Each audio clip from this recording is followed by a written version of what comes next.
warahmatullahi wabarakatuh.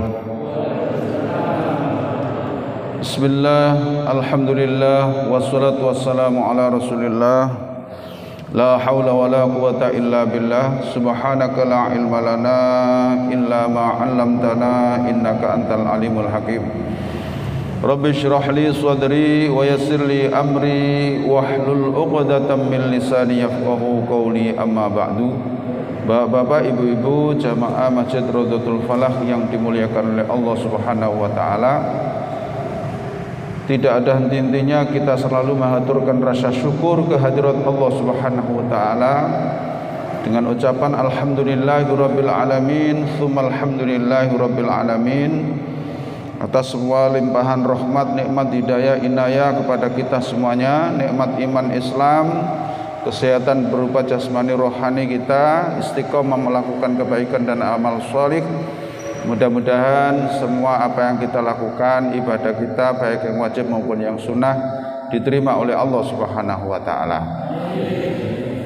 Bapak Ibu yang dirahmati oleh Allah, marilah kita lanjutkan kajian kita, yaitu masih surat Al-Imran ayat 193. Kita mohon kepada Allah mudah-mudahan ayat-ayat yang kita kaji bisa menambah ilmu pengetahuan kita, menjadi ilmu yang bermanfaat dan barokah, dan bisa menambah ketebalan iman dan ketakwaan kita kepada Allah Subhanahu wa taala. Ala hadhihi as-salihah al-Fatihah. A'udzu billahi minasyaitonir rajim. Bismillahirrahmanirrahim. Alhamdulillahirabbil alamin, arrahmanir rahim, maliki yaumiddin. Iyyaka na'budu wa iyyaka nasta'in. Ihdinas siratal mustaqim. Suratul ladzina an'amta 'alaihim ghairil maghdubi 'alaihim waladdallin. Amin. Bismillahirrahmanirrahim. Rabbana innana sami'na munadiyan yunadi lil iman. Rabbana, ya Tuhan kami, innana, sesungguhnya kami, sami'na, kami telah mendengar ya Allah, munadian, seorang yang menyeru, munadian, penyeru, orang yang mengajak, yunadi, dia mengajak, lil imani, kepada iman, seorang yang menyeru kepada keimanan tadi, an aminu bi rabbikum, wahai kalian berimanlah kepada Tuhan kalian. Fa'amanna, lalu kami menjawab fa'amanna, siap kami beriman. Rabbana, ya Tuhan kami, faghfir, maka ampunilah lana, kepada kami, dzunubana, dosa-dosa kami, wa kaffir, dan tutuplah, anna, dari kami, sayyiatina, kejelekan-kejelekan kami, kesalahan-kesalahan kami, wa tawaffana, dan matikanlah kami, wafatkanlah kami, ma'al abror, bersama orang-orang yang baik. Jamak dari kata birrun, berbakti. Abror berarti orang-orang yang berbakti kepada Allah. Birrun itu berbakti. Birrul walidaini berarti berbakti kepada kedua orang tua. Jamaknya abror, orang-orang yang berbakti, gitu, oke?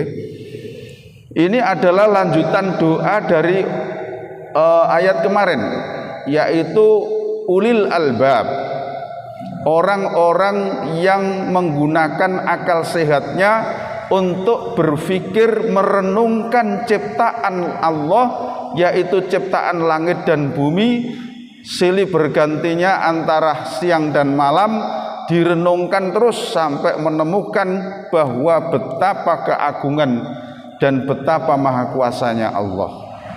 Setelah dia merenung itu, tidak ada henti-hentinya, dia selalu yadhkurunallaha qiyaman wa qu'udan. Orang-orang tadi selalu mengingat Allah, baik tatkala dia sedang beraktivitas berdiri, wa qu'udan, sedang duduk nyantai, tetap ingat Allah, wa ala junubihim, dan di atas pembaringan mereka terus ingat Allah, wa yatafakkaruna fi khalqis samawati wal ard. Rabbana ma khalaqta hadza batila, sehingga menemukan bahwa apa yang kau ciptakan tidak ada yang sia-sia ya Allah. subhanaka faqina adzabannar. Maha suci Allah, maha suci Engkau, dan jauhkanlah kami dari azab api neraka. Terus doa terus sampai doanya seperti ini. Orang-orang yang merenung ciptaan Allah, kemudian setelah itu banyak bertafakur kepada Allah, mengingat Allah, baik dalam keadaan berdiri beraktivitas, sedang duduk, sedang nyantai, terus sedang mau tidur, tetap ingat Allah. Betapa maha kuasa dan maha besar dan maha agungnya Allah. Ini doa-doa mereka yang merenung tadi itu. Ya Allah, kami telah mendengar seorang penyeru, yaitu Rasul yang Engkau utus, telah mengajak kepada kami untuk mengajak supaya kami beriman kepada Tuhan kamu.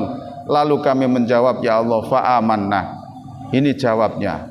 Oleh karena itu ampunilah dosa-dosa kami ya Allah, tutuplah segala kesalahan-kesalahan kami ya Allah, wa tawaffana ma'al abrar, dan matikanlah kami, wafatkanlah kami bersama orang-orang yang baik-baik. Ini adalah doa. Rabbana, ya Tuhan kami, lanjutan doanya, wa atina, dan berikan kepada kami ma, apa yang wa'adtana, yang telah Engkau janjikan kepada kami, ala rasulika, atas rasul-rasulmu ya Allah. Wala tukhzina, dan jangan Kau hinakan kami yaumal qiyamati, pada hari kiamat. Dihinakan oleh Allah itu berarti dimasukkan neraka oleh Allah, itu berarti dihinakan oleh Allah. Innaka, sesungguhnya Engkau ya Allah, la tukhliful mi'at, tidak pernah mengingkari janji. Jadi Allah itu tidak pernah mengingkari janjinya. Allah berbicara tentang hari kiamat, pasti terjadi. Allah berbicara tentang surga, pasti terjadi. Allah berbicara neraka, pasti terjadi. Allah berbicara kematian, pasti terjadi. Allah berbicara kebangkitan setelah kematian, pasti terjadi. Apa yang sudah Allah janjikan, Allah tidak pernah mengingkari janjinya. Ini harus kita yakini, Bapak Ibu, apa yang sudah Allah firmankan di dalam Al-Quran untuk hambanya, untuk kita semuanya ini pasti akan terjadi. Tidak ada yang tidak terjadi. Ini doa-doa yang dipanjatkan oleh orang-orang yang banyak merenung kepada Allah, banyak berzikir setelah melihat keagungan alam semesta jagat raya ini. Kemudian ayat berikutnya, fastajaba, maka memperkenankan, lahum, untuk mereka yang berdoa di atas tadi. Siapa yang memperkenankan? Rabbuhum, Tuhan mereka. Tuhan mereka menjawab doa-doa mereka. Anni, sesungguhnya aku, ini pernyataan Allah. Anni, sesungguhnya aku, kata Allah, la udhi'u, tidak akan menyia-nyiakan amala amilin, amal dari orang-orang yang beramal, minkum, di antara kamu sekalian, min zakarin, baik dari kaum laki-laki, au unsa, atau kaum perempuan. Siapa saja yang beramal, berbuat taat kepadaku, baik laki-laki dan perempuan, maka aku akan menerima dan akan memperkenankan doa-doa mereka. Ba'dukum, sebagian kalian, mim ba'din, dari keturunan dari sebagian yang lain. Keturunan dari sebagian yang lain. Falladzina, maka orang-orang yang hajaru, mereka berhijrah, wa ukhriju, dan mereka diusir, min diyarihim, dari kampung-kampung halaman mereka, wa udhu, dan mereka disakiti, fi sabili, dalam jalanku, karena menjalankan ketaatan pada jalanku, wa qatalu, dan mereka berperang, wa kutilu, dan mereka dibunuh, la ukaffironna, pasti aku akan menghapus, anhum, dari mereka, sayyiatihim, kesalahan-kesalahan mereka, wala udkhilannahum, dan pasti aku akan memasukkan mereka, jannatin, ke dalam surga-surga, tajri, mengalir, min tahtiha, dari bawahnya, al anharu, sungai-sungai. thawaban sebagai balasan pahala min indillahi dari sisi Allah, wallahu dan Allah indahu di sisinya husnus thawab, husnus thawabi sebaik-baik pahala, sebaik-baik balasan pahala. Asbabun nuzulnya ayat ini turun Bapak Ibu, maksudnya sejarah ayat ini turun gara-gara pertanyaan Ummu Salamah, salah satu istri Rasulullah. Ummu Salamah mengatakan begini, ya Rasul, saya kok tidak pernah mendengar Allah itu membahas tentang kaum wanita itu hijrah, begitu maksudnya itu, atau kaum wanita itu berperang. Rasulullah, Allah kok tidak pernah menyinggung-nyinggung tentang seorang wanita itu terlibat dalam hijrah atau terlibat dalam suatu peperangan, padahal berperang di jalan Allah itu mati syahid dan langsung surga. Tapi kenapa kok kaum perempuan ini kok tidak pernah disinggung tentang hal jihad ini ya Rasul, begitu. Lalu ayat ini turun, artinya apa? Anni la udhi'u amala amilin minkum, sesungguhnya aku tidak akan pernah menyia-nyiakan amal daripada orang-orang yang beramal di antara kamu, min dzakarin au untha. Nah, di sini ada kata-kata baik dari kaum laki-laki maupun kaum perempuan. Siapa saja yang berbuat ketaatan kepadaku, yang dia juga ikut hijrah, ya, berbuat taat sesuai dengan porsinya masing-masing, maka aku akan tetap mengabulkan doa-doa mereka. Aku akan memasukkan surga mereka di bawah tadi itu jannatin tajri min tahtihal anhar. Semuanya akan mendapatkan balasan yang sama. Kenapa perempuan itu kok tidak diwajibkan berperang? Allah itu lebih tahu tentang kodrat daripada hambanya. Allah kalau menyuruh hambanya itu sesuai dengan porsinya, kan begitu, ya? Sesuai dengan porsinya. Bahasa kita proporsional, sesuai dengan porsinya, gitu loh. Nah, perang itu diwajibkan atas laki-laki, perempuan tidak. Loh, berarti perempuan tidak bisa mendapatkan ganjarannya perang? Tidak begitu. Perempuan yang mengizinkan suaminya berangkat berperang, perempuan yang menyiapkan bajunya suami mau berangkat perang, perempuan yang mau menyiapkan segalanya, peralatan yang mau dibawa suaminya berperang, ternyata suaminya meninggal mati syahid, maka si perempuan tadi juga mendapatkan pahala yang sama, gitu loh, karena dia juga menyiapkan untuk itu, gitu, nggih. Karena dia juga menyiapkan untuk itu. Ya, jadi perintah agama, ketaatan itu disesuaikan dengan porsinya. Ya, walaupun orang laki-laki itu diwajibkan perang, tapi juga dalam kondisi-kondisi tertentu Rasulullah tidak mengizinkan. Contoh, ketika mau berangkat perang, ada seorang pemuda yang lari-lari ingin ikut perang. Begitu. Ya Rasul, saya ikut ya Rasul. Ditanya sama Rasulullah, apakah kamu masih punya orang tua? Masih ya Rasul. Orang tuamu masih sehat apa sudah tua? Sudah tua ya Rasul. Di rumah siapa yang jaga? Tidak ada ya Rasul. Tidak usah kamu ikut perang. Jaga orang tuamu. Baktilah kepada mereka, layani mereka, pahalamu sama dengan jihad. Nah, coba, bijaksana sekali Rasulullah. Nah, itu namanya proporsional, sesuai dengan porsinya. Nah, perempuan juga begitu. Kamu tidak usah ikut perang.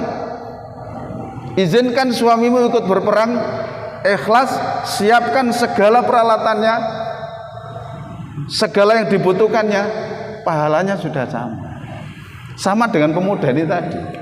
Gak usah ikut perang. Kau nak ikut perang, sapa sing rambut orang wong tuamu? Gak usah ikut. Jadi pahalanya sudah sama. Makanya di sini ada kalimat annila udhi'u amala amilin. Saya tidak akan menyia-nyiakan amal daripada orang-orang yang beramal di antara kamu min dzakarin aw untha, baik laki-laki maupun perempuan. Berbuat ketaatan sesuai dengan porsi masing-masing. Gitu nggih, sesuai dengan porsi masing-masing. Mereka juga ikut hijrah misalnya, mereka juga mengalami diusir dari negerinya, juga disakiti karena berbuat ketaatan kepada Allah. Wa qatilu wa qutilu la ukaffiranna anhum sayyi'atihim, Allah akan menghapus kesalahan-kesalahan mereka, wala udkhilannahum jannatin, dan Allah akan memasukkan surga tajri min tahtihal anhar thawaban min indillahi, sebagai balasan pahala dari sisi Allah, wallahu indahu husnus sawab, dan Allah di sisinya lah sebaik-baik balasan pahala. Betul lah. Sebaik-baik balasan pahala itu apa maksudnya itu? Perbuatan dengan balasan pahala itu kadang-kadang tidak seimbang. Masih lebih banyak pahalanya daripada perbuatan yang dilakukan. Maka di situ disebut husnul thawab. Jadi balasan pahala dari Allah itu sebaik-baik balasan. Kok sebaik-baik balasan? Loh iya, antara amal dan balasannya gak imbang. Aduh, contoh, saya ngambil satu contoh saja. Rok'atal fajri qabla subhi khairun minad dunya wa ma fiha. Coba. Salat sunnah 2 rakaat sebelum subuh khairun minad dunya wa ma fiha, lebih baik daripada dunia seisinya. Coba, gak imbang kan? Salat sunnah sebelum salat subuh khairun, lebih baik, minat dunia, daripada dunia, wa ma fiha, dan apa yang ada di dalam isinya. Padahal cuma 2 rakaat itu, ikut dibalas pahala oleh Allah lebih baik daripada dunia seisinya. Ini namanya husnul thawab.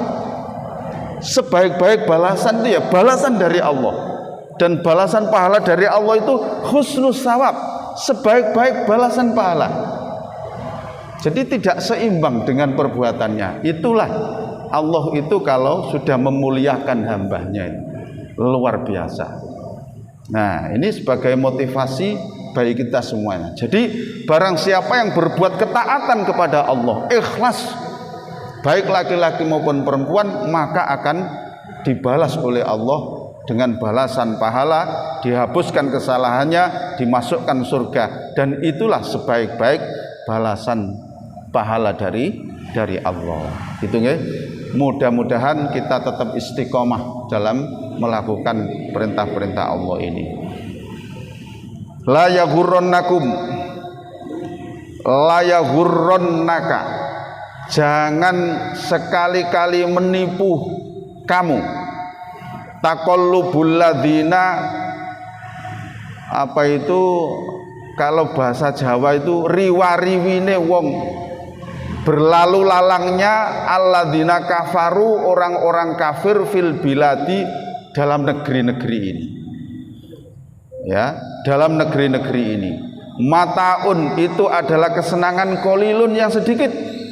Summa, kemudian ma'wahum, tempat mereka, tempat tinggal mereka, jahannamu, neraka jahanam, wa bi'sal mihad, dan seburuk-buruk tempat tinggal, dan seburuk-buruk tempat tinggal.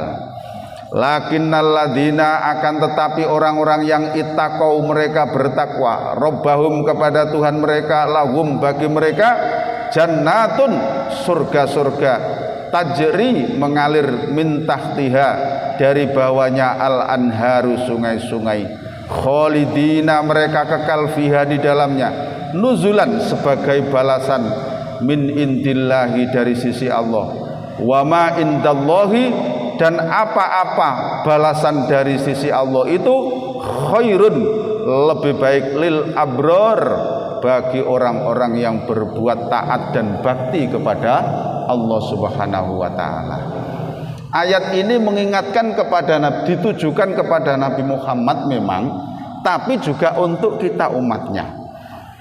La yaghurrannaka taqallubul ladzina kafaru fil bilad. Kalau diterjemahkan bebas begini, Muhammad, kamu jangan tertipu dengan berlalu lalangnya orang-orang kafir di negeri-negeri ini dengan kemewahannya, ya, dengan segala kemewahannya. Kamu jangan sampai tertipu, termasuk kita ini jangan sampai tertipu dengan berlalu lalangnya orang-orang kafir di negeri ini dengan kemewahannya, ya.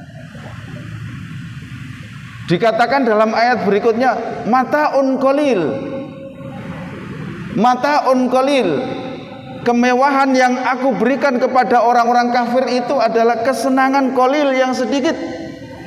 Allah mengatakan sedikit. Ya, jadi Bapak Ibu yang dirahmati oleh Allah, memang sejak zaman Nabi Muhammad urusan dunia ini sudah dimenangkan oleh orang-orang kafir. Ya, sejak zaman Nabi Muhammad urusan dunia ini, maksudnya segala kemewahan dunia ini sudah dikuasai oleh orang-orang kafir. Maka orang-orang kafir Quraisy itu konglomerat semua. Pengikutnya Rasulullah orang biasa-biasa, orang biasa-biasa Pak, ekonominya pas-pasan, bahkan kekurangan. Maka penampilan-penampilan mereka itu luar biasa, baju-baju mereka itu luar biasa, ya. Jadi istilah itu di hadapan Nabi Muhammad, di hadapan para sahabat-sahabat itu mereka yang menyombongkan kekayaannya itu. Maka ayat ini turun untuk memperkuat Rasulullah. Jadi kamu jangan sampai tertipu dengan riwa-riwine wong-wong kafir dengan segala kemewahannya di negeri-negeri ini. Allah menjawab, mataun qalil, kemewahan yang aku berikan kepada orang kafir itu adalah kesenangan yang qalil, sedikit. Di dalam satu hadis dikatakan, kenikmatan dunia dengan kenikmatan akhirat nanti, ya, itu bagaikan jari-jari panjenengan nyelupno jari, memasukkan jari di laut, air laut, nggih. Dalam hadis itu disebutkan perbandingan kenikmatan dunia dan akhirat itu bagaikan kita memasukkan jari-jari kita ke laut, kemudian kita mengangkatnya. Air yang menempel di jari-jari kita, itulah kenikmatan dunia. Lautan itu adalah kenikmatan yang aku janjikan di akhirat nanti. Maka di sini dikatakan mataun qalil. Walaupun orang itu punya rumah 5, tumpaane Alphard, Pajero, itu dikatakan oleh Allah mataun qalil, kesenangan yang sedikit itu, jangan tertipu. Sedikit itu, podo barek banyu sing nempel lho kene mau lho. Nggih. Podo karo banyu sing nempel lho kene. Jadi air yang menempel di jari-jari kita itulah kenikmatan dunia. Lautan itu itulah akhirat. Ngenten niki ati kula panjenengan cek tambah mantep nggih. Jadi ndelok kemewahane orang-orang kafir motosipit itu cek wis jarno ae jarno wis. Ya pancine mereka itu dunia itu milik mereka, biarkan. Gitu nggih. Gak usah cilik ati wis jarno. Nah, gitu nggih. Ya memang, tapi Allah mengatakan mataun qalil, kesenangan yang sedikit. Nah, tsumma ma'wahum jahannam. Kemudian tempat mereka nanti di neraka jahanam. Wa bi'sal mihad, dan seburuk-buruk tempat tinggal. Nah, ini lakinnil ladzina taqau, akan tetapi orang-orang yang bertakwa kados kula panjenengan ngeten iki, rabbahum, kepada Tuhan mereka, lahum jannatun, bagi mereka adalah surga-surga tajri min tahtihal anhar, khalidina fiha nuzulam min indillah. Di surga nanti kita kekal selama-lamanya, itulah balasan dari sisi Allah. Wa ma indallahi khairun lil abror. Jadi kalau melihat antara kenikmatan dunia dan kenikmatan akhirat ini sangat jauh sekali, ya. Akan tetapi banyak orang tertipu. Nah, kan begitu kan? Banyak orang tertipu. Karena apa? Dunia itu digambarkan di dalam hadis yang lain, ad-dunya khulwatun wa khudraun. Dunia itu adalah manis dan hijau. Nah, itu. Ya, dunia itu manis dan hijau. Ya, endi-endi barang sing legi ku mesti banyak yang ngerebut. Nggih. Teng mriki wonten legi, wonten semut teko kabeh, Pak, ngerebut. Khulwatun wa khudra. Dunia itu adalah manis dan hijau. Makanya banyak orang yang merebut. Tapi dia tidak ingat bahwa bandingannya kenikmatan dunia dan akhirat nanti seperti jari-jari yang kita masukkan ke laut tadi, itu sangat jauh. Di dalam hadis yang lain dikatakan bahwa Allah itu mempunyai 100 macam kenikmatan. 100 macam kenikmatan yang diturunkan di muka bumi. Satu kenikmatan ini sudah diturunkan di muka bumi, dibagi wong sak donya iki, dirasakno wong beriman juga orang kafir, orang yang taat juga orang maksiat, merasakan satu kenikmatan yang Allah turunkan di dunia ini. Lah, yang 99 itu adalah nanti diberikan oleh Allah di akhirat. Jauh nggih. Sitok didomong sak donya. Nanti 99. Jadi kalau bandingkan jauh sekali, Pak. Jauh sekali. Tapi kenapa kok banyak orang tertipu dengan dunia? Yaitu tadi karena manis dan hijau. Jadi banyak yang memperebutkan. Nah, gitu nggih. Banyak yang memperebutkan. Jadi satu ayat ini memberikan gambaran kepada kita tidak usah heran terhadap kemewahan yang Allah berikan kepada orang-orang kafir di muka bumi ini.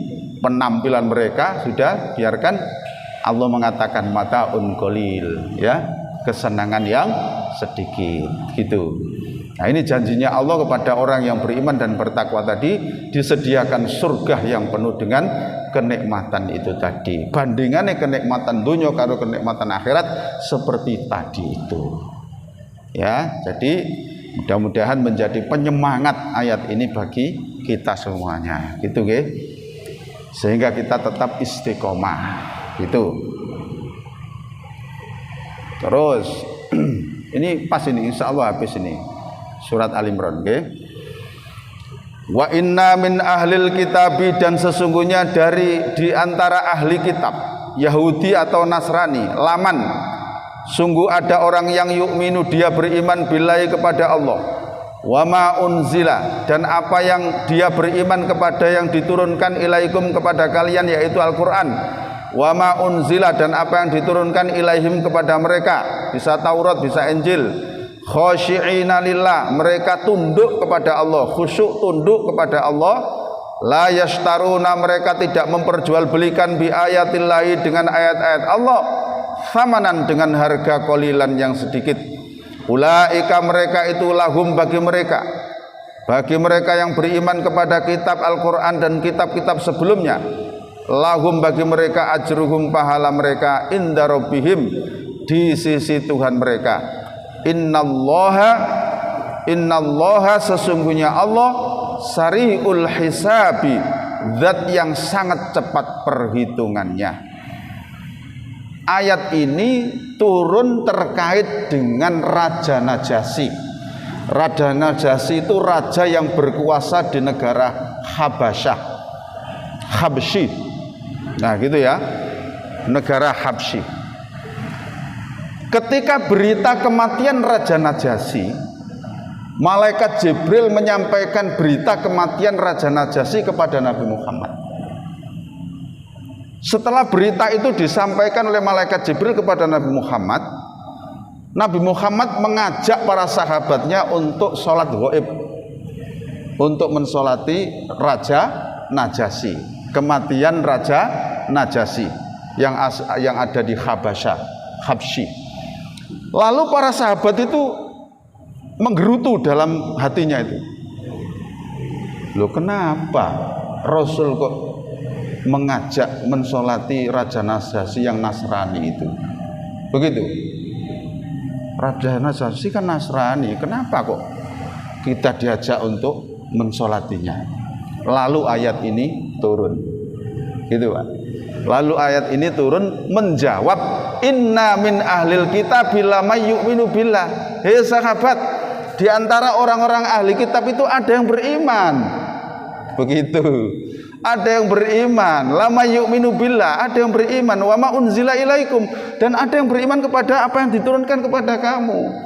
Raja Najasyi dulu memang Nasrani, tapi dia sudah masuk Islam.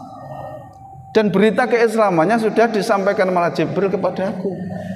Maka kewajiban kita untuk mensolati. Begitu. Makanya ayat ini menjawab inna min ahlil kitabi lama yu'minu. Jadi di antara ahli kitab itu juga ada yang beriman. Itu seperti Raja Najasyi tadi. Itu maksudnya, nggih. Wa ma unzila ilaikum wa ma unzila ilaihim khosyiina lillah. La yastaruna bi ayatillah. Mereka tidak menjual belikan ayat-ayat Allah, menyampaikan kebenaran, tidak menutup-nutupinya, mengakui Rasul akhir zaman itu adalah Nabi Muhammad. Samanan qalilan. Ulaika lahum ajruhum inda rabbihim, bagi mereka akan mendapatkan pahala di sisi Tuhan mereka. Innallaha sari'ul hisab, sesungguhnya Allah itu zat yang sangat cepat perhitungannya dalam menghisab hambanya. Itu ayat itu terkait dengan kematiannya Raja Najasyi yang memang dulunya itu adalah orang Nasrani, memang orang ahli kitab, orang Nasrani, tapi orang Nasrani yang tunduk, yang sudah beriman, maksudnya sudah beriman. Itu seperti Abdullah bin Salam, itu juga orang Nasrani tapi ngerti isi kitab dan kemudian membenarkan kerasulan Nabi Muhammad dan beriman kepada Al-Quran. Itu Raja Najasyi juga seperti itu. Terus ya ayyuhalladzina, wahai orang-orang yang amanu, mereka beriman, isbiru, bersabarlah kalian, wasobiru, dan tetap pertahankan kesabaran kamu. Jadi ada dua ini. Wahai orang-orang yang beriman, isbiru, bersabarlah kalian menjalankan perintah-perintah Allah, bersabarlah meninggalkan larangan-larangan Allah. Wasobiru, dan tetap pertahankan kesabaranmu, tetap menjalankan perintah Allah, meninggalkan larangannya, terus menahan sabar gangguan-gangguan, cobaan-cobaan dalam hidup ini. Itu. Warobitu, dan bersiap siagalah kamu, ya, bersiap siagalah kamu sewaktu-waktu orang-orang kafir itu juga menyerang kamu, memfitnah agamamu. Kamu jangan tinggal diam, siap siagalah, itu seperti itu, ya, waspadalah, warobitu itu.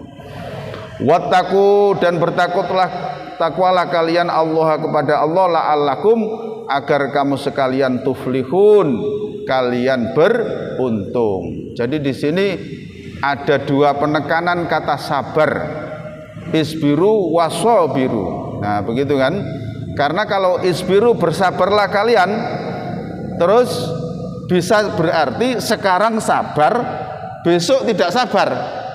Nah gitu kan. Sekarang bisa sabar, atau dalam urusan ini bisa sabar dia, tapi dalam urusan yang lain mungkin tidak bisa sabar. Lah ngoten nggih. Nah, makanya ada kalimat lagi wasobiru. Nah, di sini. Nah, jadi isbiru bersabarlah kalian pada hari ini, wasobiru, dan tetap bersabarlah, pertahankan kesabaran itu terus menerus. Nah gitu. Warobitu, dan siap siagalah. Nah begitu. Kadang-kadang ya itu tadi, kita itu bisa bersabar dalam hal ini, tapi dalam hal yang lain nggak bisa bersabar. Lah ngoten sih nggih. Nah ngoten lho. Ya. Dalam hal ini bisa bersabar. Tapi aku nek berhadapan kalau menu makanan gak sabar aku. Ono sing ngono, kudu mangan ae. Ada yang seperti itu mungkin ya. Jadi itu isbiru wasabiru warabitu wattaqullah. Jadi sabarlah dan tetap bersabar, tahankan kesabaranmu dan bertakwalah terus kamu kepada Allah, la'allakum tuflihun, agar kalian itu beruntung. Jadi inilah beberapa ayat yang kita kaji. Barangkali ada yang disaringkan, monggo. Alhamdulillah sudah selesai kajian surat Ali Imran ini. Monggo Pak. Waalaikumsalam warahmatullahi wabarakatuh. Nggih. Nggih. Ayat yang kemewahan. Kemewahan nggih, nggih. Nggih. Seperti kita lihat sekarang ini mungkin cekoki yang anak muda dengan TV, YouTube dan sebagainya. Itu yang kemewahan juga mereka ingin seperti itu, supaya mereka bahagia. Nah itu yang cekokannya anak-anak. Kaitannya dengan bahagia, supaya kita tidak tertipu bahwa artinya matal ghurur, artinya matal qalil, kesenangan itu. Itu pemahaman bahagia, supaya tidak tertipu itu bagaimana konsep pemikiran atau pemahaman tentang pemahaman bahagia. Apakah dari ahli atau naklinya? Hadiah. Bahagia. Oh bahagia. Nggih. Dia menurut Islam itu bagaimana? Supaya tidak menaruh bahagia itu juga mewah, juga punya harta, rumahnya mobilnya apa saja. Itu kita supaya bisa bahagia, tapi tidak seperti mewah-mewahnya orang-orang itu yang seperti itu. Konsep bahagia yang ada di sana. Oke. Waalaikumsalam warahmatullahi wabarakatuh.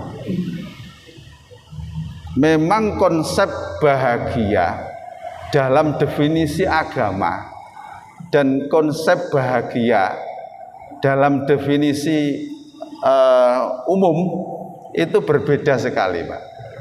Berbeda sekali ya. Kalau di dalam Al-Qur'an itu kan ini loh, Pak. Nih. Kullu nafsin dha'iqatul maut wa innama tuwaffawna ujurakum yaumal qiyamati. Faman zuhziha 'anil nari. Nah, barang siapa yang dijauhkan dari api neraka, wa udkhilal jannah, dan dimasukkan surga, faqad faza, maka berarti dia itu orang yang bahagia. Faza itu beruntung, fauzun. Nah, itu orang yang beruntung, orang yang bahagia.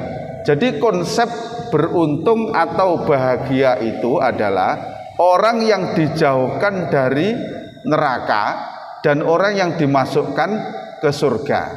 Nah, arti dijauhkan dari neraka ini, dijauhkan dari kesulitan-kesulitan hidup. Wa udkhilal jannah, dimasukkan surga itu maksudnya adalah dia itu diberikan ketenangan dan ketentraman. Ketenangan dan ketentraman. Itu konsep bahagia menurut pandangan Islam. Nah, ada cerita begini.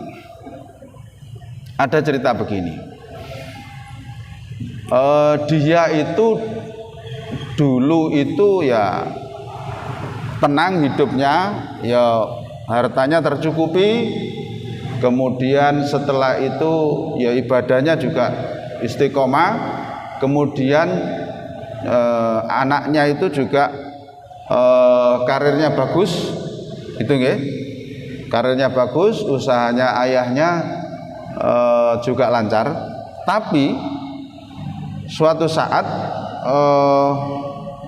ternyata cucunya orang ini, ya gitu nggih, cucunya orang ini itu ya salah milih teman, begitulah, akhirnya menjadi anak yang tidak baik. Yes, gampang ngono. Akhirnya orang tuanya itu setiap hari itu susah memikirkan anaknya ini. Kena kasus narkoba, di penjara, padahal harta benda orangnya banyak, usahanya lancar, tapi anaknya kena kasus narkoba, anaknya di penjara. Akhirnya dia setiap hari itu susah, pikirannya sumpah, gak karu-karuan. Itu dia sudah masuk neraka sebelum di akhirat nanti. Kenapa kok masuk neraka? Hatinya tidak bahagia karena memikirkan anaknya itu. Ya, jadi sekarang konsep bahagia itu yang mana? Dia punya harta, mobil mewah, sementara sisi yang lain anaknya kena kasus-kasus seperti itu. Maka ternyata harta yang dimilikinya tidak bisa menenteramkan hatinya karena ada kasus anaknya tadi. Jadi yang namanya bahagia itu adalah sebagaimana di dalam hadis itu, manakala kehidupan kamu itu dicukupi oleh Allah dan kamu bisa menjalankan perintah-perintahnya dan meninggalkan larangannya, itu adalah hidup bahagia. Jadi hadisnya Rasul itu, kamu dicukupi segala kebutuhan hidupmu oleh Allah dan kamu bisa menjalankan agama ini dengan baik, itulah bahagia. Jadi kalau harta saja kemudian kamu tidak dicukupi, juga tidak akan bahagia. Jadi konsep bahagia itu adalah sesuatu yang bisa menenteramkan kehidupannya karena gitu nggih, karena keberadaan fasilitas itu dibarengi dengan menjalankan agama atau ketundukan kepada Allah Subhanahu wa taala. Jadi artinya begini, bahagia itu ya wong sing atine ayem karena segala pemberian dari Allah ini. Ya, ayem, tentram. Loh, Ustaz, apa Cina-Cina sing omahe gede terus mobilnya akeh iku gak ayem, Ustaz? Belum tentu. Seneng iya, tentram belum tentu, kan gitu nggih? Ya, nek seneng iya, ayem durung tentu. Soalnya ayem itu hubungannya mbak sakinah. Sakinah itu ketenangan. Walladzi anzalas sakinata fi qulubil mu'minin. Ya kan begitu kan? Allah lah yang menurunkan sakinah dalam hati orang-orang mukmin. Jadi orang-orang seperti itu senang saja. Tapi tentram belum tentu. Ya, namanya bahagia itu kan sesuatu hal yang mendatangkan ketentraman, tidak hanya kesenangan, ketentraman dalam batinnya. Dan itu ya hendaknya kita terjemahkan kepada anak-anak kita. Jadi konsep bahagia menurut kamus umum dan menurut pandangan agama itu memang sangat berbeda sekali.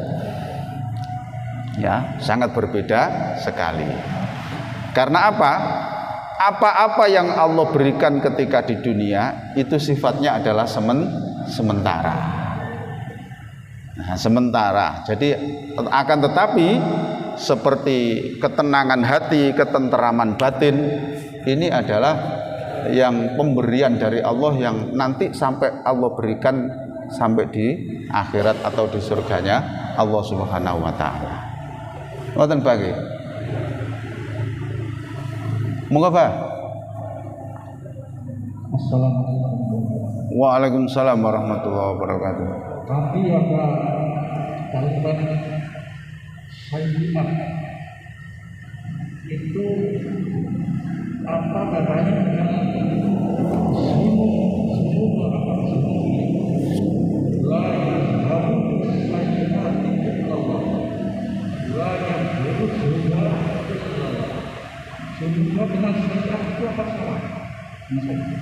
Sayiat bismillah.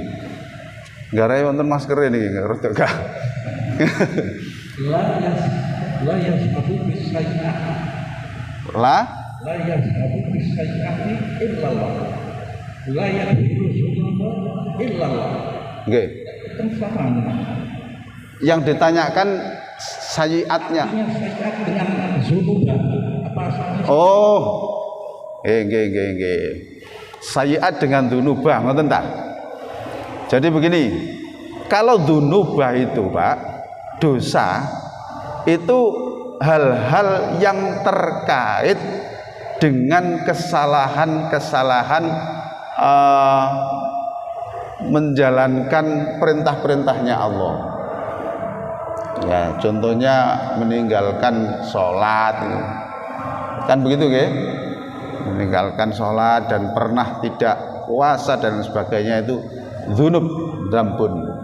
Sementara sayyiat itu, kesalahan itu adalah berupa perilaku perbuatan mungkin kepada orang lain atas ketidakkesengajaannya. Pokoknya yang terkait dengan hubungan sesama manusia. Sayyiat itu, nggih. Tapi kalau dzunub itu berhubungan dengan perintah-perintah Allah, syariat-syariat yang Allah turunkan di muka bumi ini. Sementara sayyiat itu kesalahan-kesalahan yang terkait dengan tidak berhubungan dengan Allah langsung, akan tetapi berhubungan dengan sesama.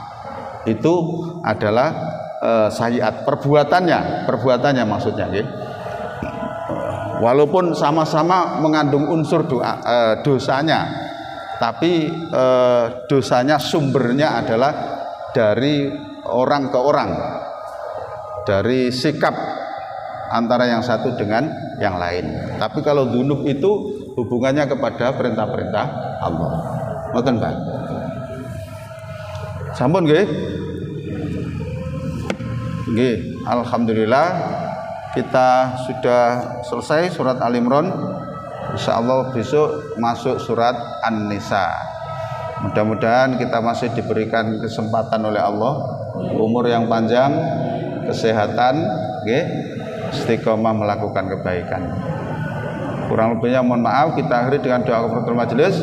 Subhanakallahumma wa bihamdika asyhadu an la ilaha illa anta astaghfiruka wa atubu ilaik. Alhamdulillahirabbil alamin. Assalamualaikum warahmatullahi wabarakatuh.